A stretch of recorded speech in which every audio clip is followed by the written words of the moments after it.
मेरी बेटी बहुत छोटी है, आपके पुलिस वालों ने उनके साथ बदतमीज़ी करी। 9 साल की मेरी बेटी है, आपकी बेटी की तरह है, तब से उसकी इज्जत बताई।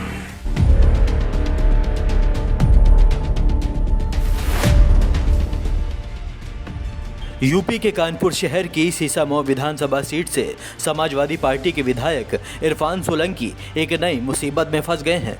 दरअसल उन पर आरोप है कि वो एक महिला का मकान हथियाने के चक्कर में हैं। पहले तो इरफान सोलंकी ने उन्हें डराया धमकाया, लेकिन जब बात नहीं बनी तो विधायक ने अपने भाई के साथ मिलकर महिला के घर को आग के हवाले कर दिया, जिसके बाद उनके घर में रखा सारा सामान जलकर राख हो गया। महिला की तरफ से जो तहरीर दी गई है उसमें यह बताया गया है कि यह घटना विधायक और उनके भाई ने उस वक्त अंजाम दी है जब वो घर से कहीं बाहर निकले हुए थे। चलिए सबसे पहले आपको कानपुर पुलिस की तरफ से दिया गया वो बयान सुना देते हैं, जिसमें इरफान सोलंकी पर लगाए गए इल्ज़ामों के बारे में बताया गया है। कल दिनांक 8/11/2022 को थाना जाजमऊ पर एक आदमी के द्वारा तहरीर दिया गया। तहरीर में इनके द्वारा बताया गया कि रिजवान सोलंकी और इरफान सोलंकी इनको लगातार हर तरीके से प्रताड़ित करते चले आ रहे हैं और इनके घर पे ज़बरदस्ती कब्जा करना चाहते हैं और इनके पूरे परिवार को जान से मारने की इनके द्वारा लगातार धमकी दी जाती रही है।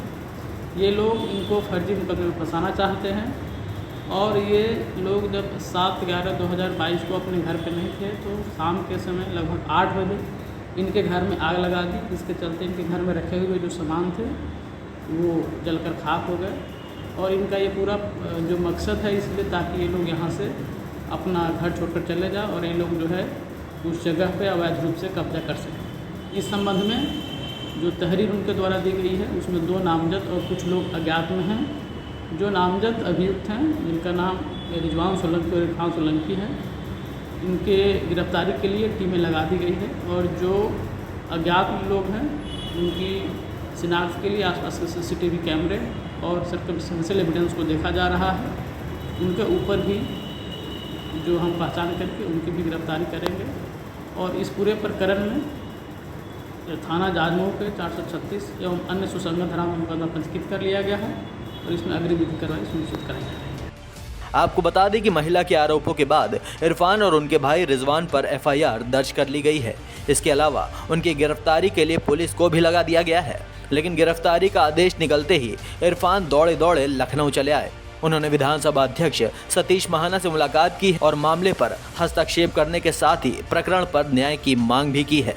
इरफान का साफ तौर पर कहना है कि अगर महिला के आरोप सही हैं तो वो मकान के कागजात दिखाएं और मकान ले जाएं।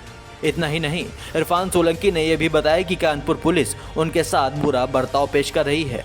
विधायक ने बताया कि पुलिस ने मेरे घर पर आकर मेरी 9 साल की बेटी से बदतमीजी की है। पेपर भी नहीं है, पुलिस कमिश्नर साहब ने ध्यान भी नहीं करी, इतने सीनियर अधिकारी हैं, उसके बाद भी उनका फर्ज है कि कभी कोई भी आ रहा मैं जनप्रतिनिधि में 4 बार कर यही काम रह गया मेरा। यदि वो कह रही है मकान मेरा तो पेपर ले जाए, और मैं चाहता हूँ आप मेरे छोटे भाई जरा पुलिस कमिश्नर साहब से कहिए कि वो पेपर तो दिखाए, यदि मकान उसका है तो लाए, आपके सामने लाए, आप चैनल में दिखाइए कि विधायक झूठ बोला है, नहीं मालिक यही है, वो भी तो नहीं दिखा रहे। क्या इसमें कोई राजनीतिक साजिश भी? बिल्कुल, मैंने तो सतीश महाना जी विधानसभा अध्यक्ष जी से भी गुजारिश करी, मेरी धर्मपत्नी की माता जी, मैंने कहा भाई इसमें एक जाँच करती बता लीजिए, जो दूध का दूध पानी का पानी करते। अभी इस समय मान लीजिए 2 बज रहा है, 1 बजा है, मैं 1 बजे यहाँ हूँ, तो 1 बजे अगर कानपुर में कोई घटना हो जाएगी तो उसके जिम्मेदार मैं नहीं हूँ। तो ऐसे उस दिन जो घटना हुई मैं अपने पार्टी कार्यालय में जज विरोध में बैठा था। यदि कोई बात होती हो तो आज तक तो टेक्नोलॉजी कितनी तेज है, आप यहाँ आए हर चीज़ पकड़ लेती हो, पुलिस नहीं पकड़ पा रही। आपके चैनल्स मेरी अपनी है। बहरहाल कौन सही है और कौन गलत, इसका फैसला तो जांच के बाद ही किया जा सकेगा।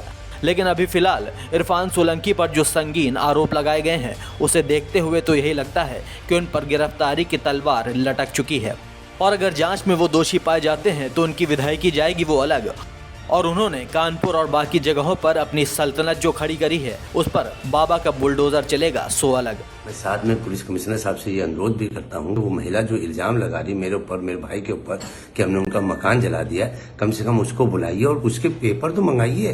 किसी के भी मकान को अपना कह रही है, अगर पेपर उसके हैं तो फिर न्याय में जाए, अदालत में जाए, अदालत में जाके बताए भाई ना मुझे मालूम ना मेरे छोटे भाई को मालूम, इल्जाम लगा दिया, उसने एक तहरीर दे दी और पुलिस ने उसकी तहरीर में मेरे घर को खोद दिया।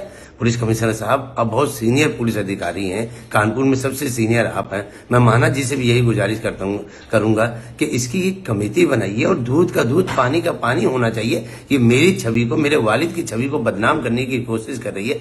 बार बार ये महिला थाने जाती है। कुछ ऐसे पत्रकार हैं जो इसकी झूठी बातों को अपने चैनलों में दिखा के उसमें वाहवाही लूटना चाहते हैं। मैं पत्रकार बंधु से भी हाथ जोड़ के निवेदन करता हूं कि यदि उसका मकान है तो उससे कहिए पेपर दिखाए, और आप सभी माशाल्लाह अपने चैनलों में दिखाइए। यदि मकान उसका है तो पेपर लाती क्यों नहीं है? मैं भी तो कह रहा हूं कि मकान उसका है तो ले ले भैया, पेपर लाए, अदालत में दिखा दे, जज साहब को दिखा दे, अपने सीपी साहब या डीएम साहब को दिखा दे। मेरी आप सबसे हाथ जोड़ के अपील है कि इस मामले से जल्द न्याय दिलाने की कोशिश है। धन्यवाद।